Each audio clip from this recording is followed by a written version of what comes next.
శ్రీ నవీన్ యాదవ్ గారు.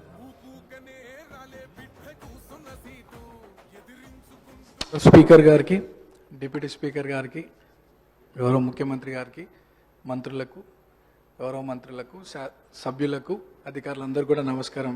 Speaker sir, first time మాట్లాడుతున్నందుకు చాలా హ్యాపీగా ఫీల్ అవుతూ మీకు ధన్యవాదాలు తెలియజేస్తూ, గత 2 సంవత్సరాల క్రితం ఇదే సభలో గౌరవ ముఖ్యమంత్రి గారు ఒకానొక సందర్భంలో పేరు ప్రస్తావించడం, 2 సంవత్సరాల లోపే ఇక్కడ ఈ సభలో తోటి సభ్యుడిగా రావడం చాలా అదృష్టంగా, గౌరవంగా భావిస్తూ అధ్యక్ష, మా సామాన్య కుటుంబం నుండి వచ్చినటువంటి నాకు ప్రజాసేవ కల్పించే అవకాశం కల్పించినటువంటి మా ముఖ్యమంత్రి గారికి, కాంగ్రెస్ పార్టీ పెద్దలకు ఈ అవకాశాన్ని స్వాగతిస్తూ మా ప్రాంత ప్రజలందరూ కూడా నన్ను ఆశీర్వదించి సభకు పంపించడం వల్ల అందరికి కూడా మనసారా కృతజ్ఞతలు తెలియజేస్తూ, సార్ ఈ సభలో మాట్లాడే ప్రతి మాట, ప్రతి అంశం కూడా ప్రజల జీవితాలతో ముడిపడింది కాబట్టి సభ గౌరవిస్తూ, సభ మర్యాదలను పాటిస్తూ ముందుకు సాగుతానని, మా ప్రాంత ప్రజల యొక్క సమస్యలు పరిష్కరించడానికి గౌరవ ముఖ్యమంత్రి గారి ఆశీస్సులతో, సలహాలు, సూచనలతో మా ప్రాంత ప్రజల సమస్యలు పరిష్కరిస్తూ వారి సంక్షేమ అభివృద్ధి కోసం సాగుతాను ముందుకి,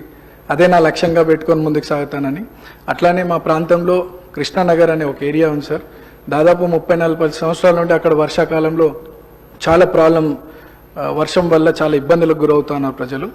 మా మంత్రులు అధికారుల దృష్టికి తీసుకెళ్లినారు, అది పని కొద్దిగా ఆలస్యం అవుతుంది, తొందరగా పూర్తి చేయాలని ఒకటి సభ ద్వారా కోరుకుంటున్నాను.